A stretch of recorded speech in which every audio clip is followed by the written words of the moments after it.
surds and graphs revision. First, simplifying surds. Here we go. Now, there's a couple of ways of doing this 5 root 72.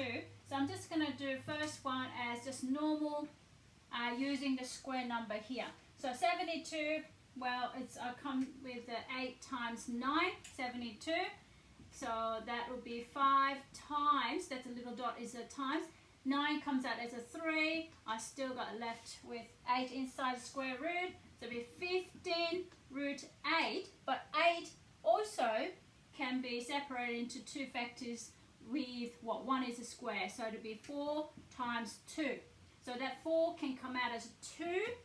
15 times 2 root 2. And that will be 30 root 2. That's my answer. Or what I can sort of introduce you is upside down division, which is I'm going to separate this 72 into something different, simplify this first. So I'm going to go upside down division. It looks like upside down division, so that's what I'm going to call it, 72. Now, main idea for this is just getting all the prime factors, okay? So when it's even number, I'm just going to do 2. 2 is my prime number, 2, 3, 5, and so on. So 2, halve it, 36, you're in luck. So that's already in a square number, it'll be 6, 6. Now, what I can do here is 6 squared times 2. That means 6 can come out, 2 stays in, but that's not the whole answer for 5 root 72. So therefore, 5 root 72 equals 5 times 6 root 2, which will give me 30 root 2. Either way, it works. Okay, you choose what you like. Now this one is the sum of it. So I'm going to do separately. I'm going to rationalize the denominator on this one first. So it'll be 5 root 2 times root 2 on the top, root 2 on the bottom. Okay, so that will give me 2 on the denominator. On the numerator, 5 root 2. Okay, so that's done. Here, I'm going to go 7, 3 root 5 times. You don't need to do 3 root 5 on the top and the bottom. You just have to do root 5. Root 5, and I'm going to go 7 root 5 on the numerator. On the denominator, we got 3 times 5. Okay? That root 5 becomes 5, so it's a 15. Now, we got 2 and 15, so we're going to have to find the common denominator, and are in the same family, so I'm going to go common denominator will be 2 times 15, which is 30.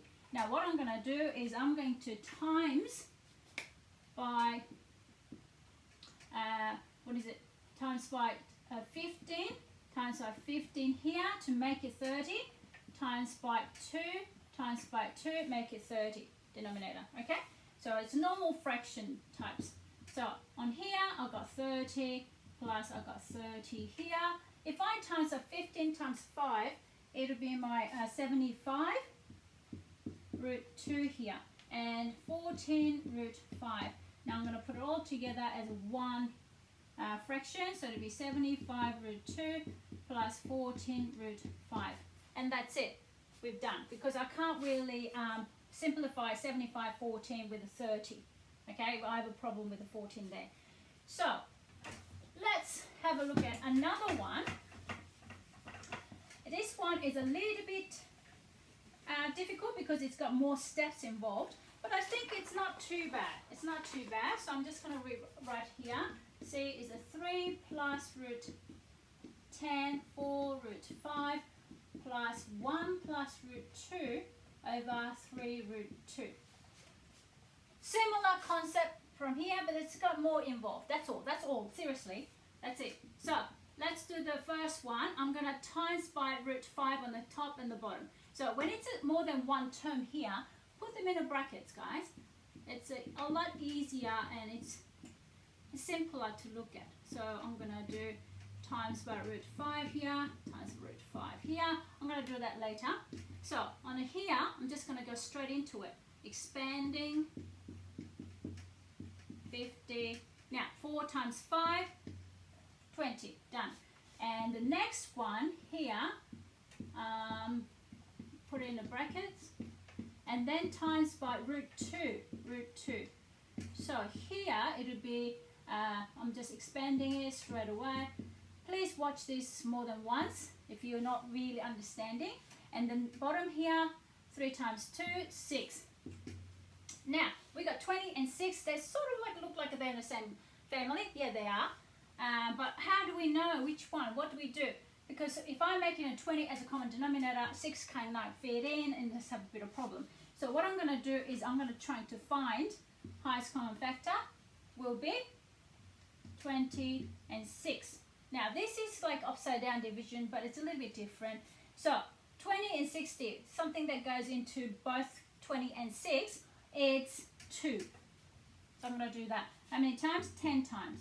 And how many times? 3. And I can't do any more, okay? So these, when you times all together, it's your common denominator. So your common denominator will be 2 times 3 times 10, which is 60. Now, 60 can go into 20 and also go into 6. Because if I times by 3 on the top and the bottom, and times by 10 on the top and the bottom, I'll get 60. Now, before we do that, of course, you're right. We have to put it in the brackets because it's more than one term. So let's start. That's 60. That's 60. Done. Now I'm going to expand this one. It'll be 9 root 5 plus 3 root 50 and then 10 root 2 plus 20.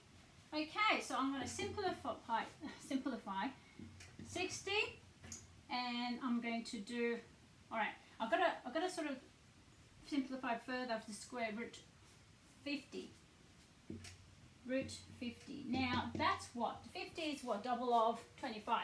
So 2 times 25 is 50 and 25 is what? 5 squares. So 5 come out and 2. So I'm going to simplify that. So 9 root 5 plus 3 times 5 root 2 plus 10 root 2 plus 20. Now, from here to here, it's a little bit confusing. So watch it more than once and just really understand this. So let's simplify, tidy up a little bit. 3 times 5, 15 root 2 plus 10 root 2 plus 20, 60. Okay, so we can simplify this further because they got the same square root. 9 root 5 plus 25 root 2 plus 20 and 60. Now I cannot go any further than that because I've got 9, 25 and 20. There's no common factor that I can take it out, okay? So I'm going to leave it as it is, okay? Do not do it because we have a problem with the 9. If you're going to take the 5 out, it's not going to work, okay? So that's Surds. Now I'm going to go into the graphs now. Now this video is going to be a little bit longer than what you expected because we are going to do a few things like graphs. Graphs going to take off a fair bit. So starting with, what is it? Parabola. Yes, parabola. Parabola is very important. Now we're going to do parabola, factorize it, and then find x-intercept and y-intercept and a vertex, and then sketch it. So let's have a look at that. Parabola,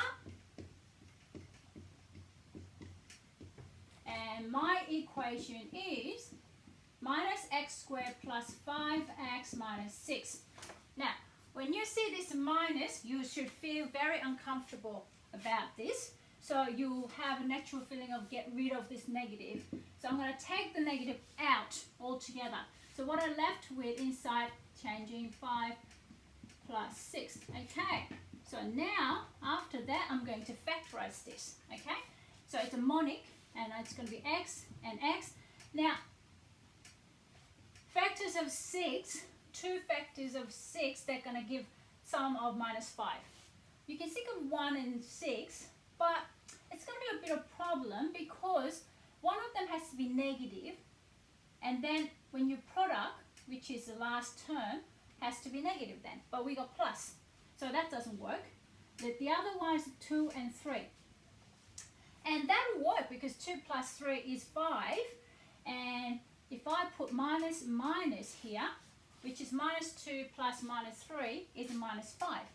And then when you time this together, you will get plus 6. So that's perfect for us. So I'm just going to put it all that in there. That's it, done. That's my equation, factorized from here to there. That's exactly the same. So what it does is, it's really handy when we look for x-intercepts. Okay? So let's have a look. First step, always, any graphs you want to sketch, you have to find y-intercept and x-intercept.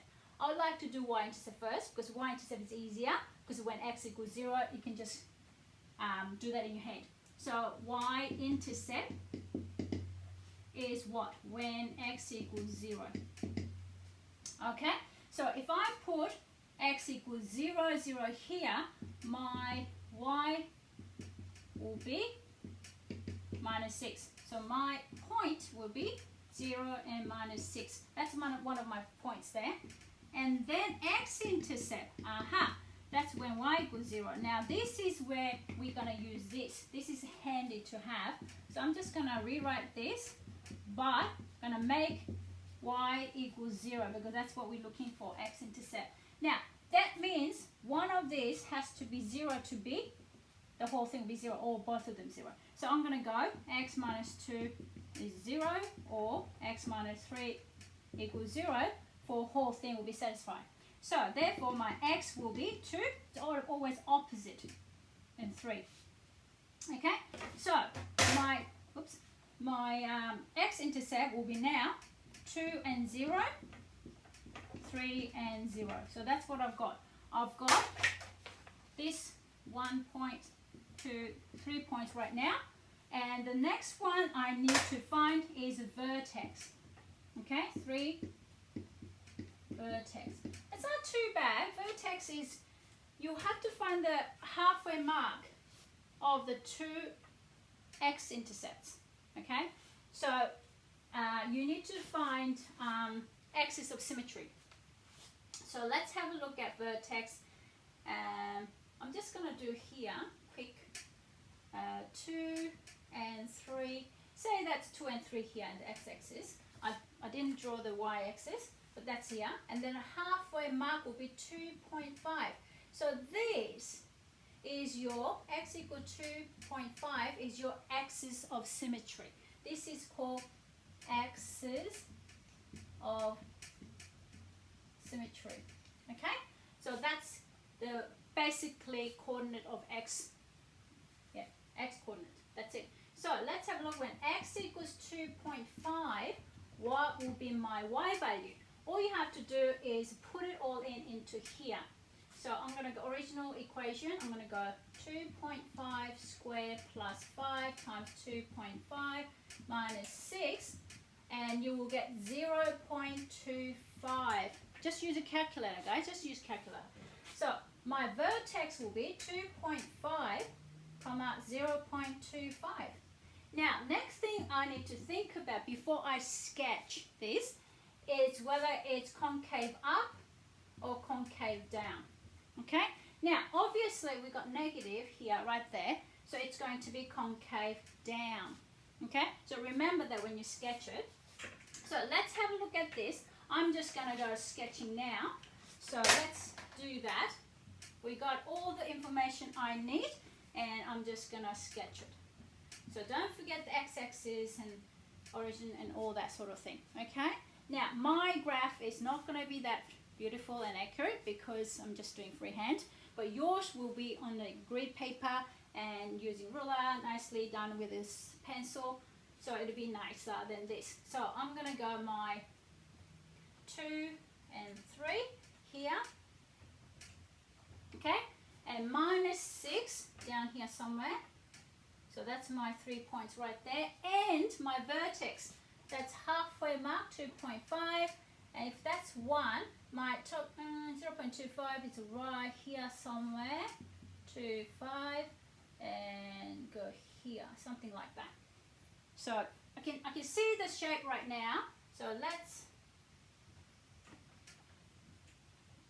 make sure this part is, the vertex part is curved. Okay, it's curve sketching. Okay, so that's all the necessary features for parabola. Okay, so that's done. Next one will be exponential one. Exponential one will be the one that actually has a power of x. You know, one of those y equals 2 to the power of x or 2 to the power of minus x, something like that. So that's exponential. Now this one will have asymptotes.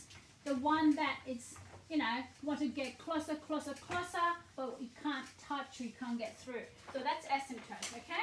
So we're going to do asymptotes right now with exponential one. So the exponential one will be something like the power of x, okay?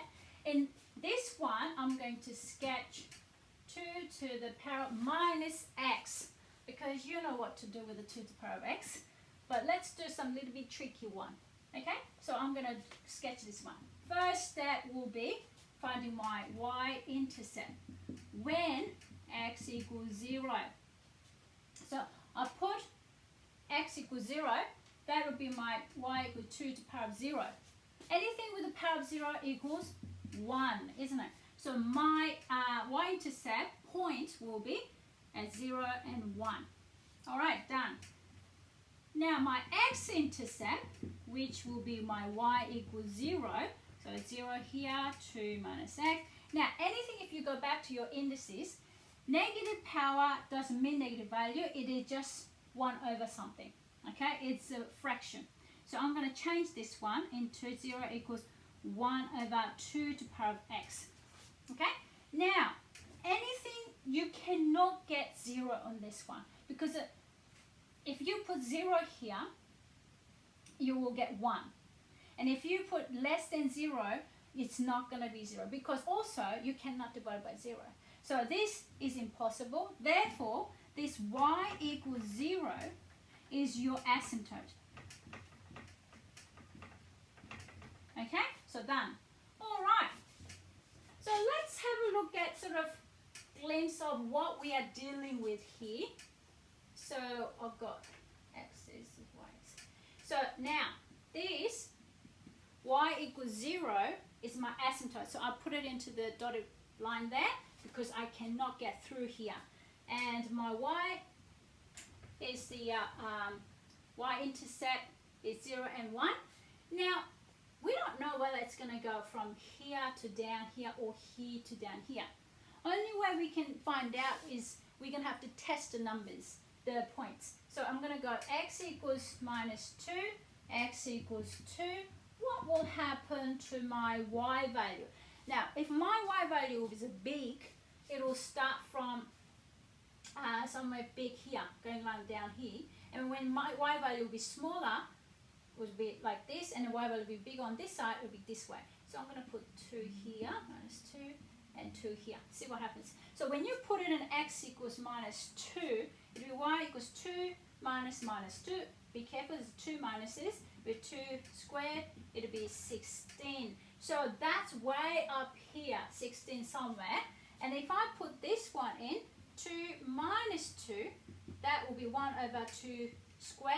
It will be 1 over 4, which is 0.25. 1 quarter is 0.25. It's right there somewhere. So my graph will be like this, but it will never touch there. Okay, so that's 1, and that's what it is. Okay, that's my exponential graph right there. But what happens if I had something y equals 2 to minus power of minus x and then plus 1? Now this y right here is it's going up or down. Okay, so whole thing will go up by 1, So this y-intercept now becomes 2. The asymptotes that it was y equals 0 will become y equals 1 will be your new asymptote here. Okay, and your graph will go something like that. And that is for y equals 2 to the power of minus x plus 1. Okay, guys? So that's what happens. But what happens if I want to sketch, this minus 2 to the power of negative x. What will happen to that now? So let's have a look. It's a similar, but obviously not the same. Otherwise, well, we bother to do that anyway. So first one, again, y-intercept when x equals 0. So that would be y equals minus 2 to the power of 0. It's not 1, it's a minus 1. So it would be 0 and minus 1. That's my y-intercept. Second, x-intercept when it's y equals 0. Now, let's put 0 there, minus 2, minus x. It'd be same, minus 1 over 2 to the power of x. Now, again, you cannot divide it by 0. That numerator is 1. It's independent. You cannot change it. So there's no way you're going to have a 0 here. You're going to have a 0 here at all. So your asymptote is y equals 0. Okay? So that's not too bad. So we got that far. Let's have a look at where we are at with what we've got so far. So we've got 0, or asymptotes with y equals 0 here, and my y-intercept is minus 1. Okay? Minus 1. Now, this means I can't get through x-axis. So I'm going to go from here to there, or there to here. Okay? So I don't know which one. So I'm just going to test it. X equals minus 2. I could have just done minus 1. It would be easier. I don't know. Anyway, so I'll do 2. X equals 2. What will happen to my y? So if I do that, I'll put it in and let's see if I've done anything with it. I'm going to do 1. It's easier. So 1. So let's put 1 in here. It's easier. So y equals minus 2 minus 1. So that becomes minus 2, 1. So that's minus 2 here. And then if I put minus 2 minus 1, it will be minus 1 over 2. It's a half. So when it's 1, it's half here, and it's down here somewhere. So we know it's going to be like this. Okay? So just test it. So that'll be my third step. First step, y-intercept, x-intercept, we don't have it. So therefore, most likely, with the hyperbola, that's what's going to happen. So, and then we will test the number, and then what happens, we will see what's happening, where it's going to go. Okay, so that's done. Now, circle. Let's move on to circle, guys. That's the last one. Okay, I'm talking pretty fast because I don't want to make this video really super long, but I think it is already. Anyway, so circle. Now, this one, we got x squared plus y squared plus 8x minus 6y minus 11 equals 0. Now, you've got to do completing the square first here, because to sketch a circle, we need to find the center, we need to find the radius. So what I'm going to do first step will be x squared plus y squared plus 8x minus 6y, and I'm going to move this one to the other side. Okay? Now what happens here, I'm just grouping with the x's together and y's together. So I'm going to go x squared plus 8x, that's going to be one of my perfect square here, and then y squared minus 6y plus something will be another perfect square for y. So to make a perfect square, completing a square, all you have to do is the third term is a half of the middle term and square it. What's half of 8? 4. Square it. 16. Here, same. All the third term, by the way, is plus. Now, half of 6, 3. Square it, 9. Done. Now, what happens now, because this is equation, guys, so you add 16 from nowhere, okay? We didn't have a 16. We didn't have a 9 there. So I put that in there. So therefore, equation hasn't really balanced. So what we got to do to keep it balanced, we have to add on here as well, on the right hand side. as well as the left. So here now, what will happen here is, this is my x plus 4 squared, okay, 4 squared plus y minus 3 squared, okay? And when you add this together, you will get 36, okay? That's my r squared, okay? So from the formula. So my center is at minus 4, 3. Always put it at opposite, okay? Because I'm making it to 0. Think of it as x plus 4 equals 0 here. And that would be minus 4. Y minus 3 equals 0 is a 3. Now, my radius will be, r squared is 36. R equals plus minus square root of 36, which is 6. But r is length. It has to be bigger than 0. So we only count the positive part. So my radius is 6. My center is minus 4 and 3. Now, I need to sketch this. Before I do it, remember this is first quadrant, second and third and fourth. First quadrant, both of the coordinates are positive. This one's negative, positive. Here, negative, negative. Positive, negative. So here it's negative and positive. Negative. So your circle should be in second quadrant. Okay, so keep that in mind. Keep thinking ahead. So what I'm going to do, I'm just going to get rid of this so I have a room to sketch the circle. So my circle is, again, it's not going to be beautiful, but that'll do. Yours will be much, much better, I hope. So what I'm going to do here is I'm going to pretend up to here is minus 4, that's 3, that's my center, minus 4 and 3. And the radius is 6, guys. So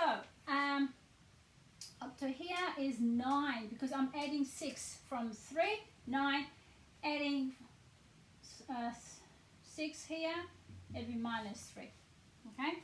And then adding 6 here, there'll be 4, 5, 6, it'll be 2 here, adding 6 here, it's 10, minus 10. Okay, so roughly, that's what I'm going to touch. The edge of the circle will be here. Okay, roughly. So, ooh, wish me luck on this. Let's see.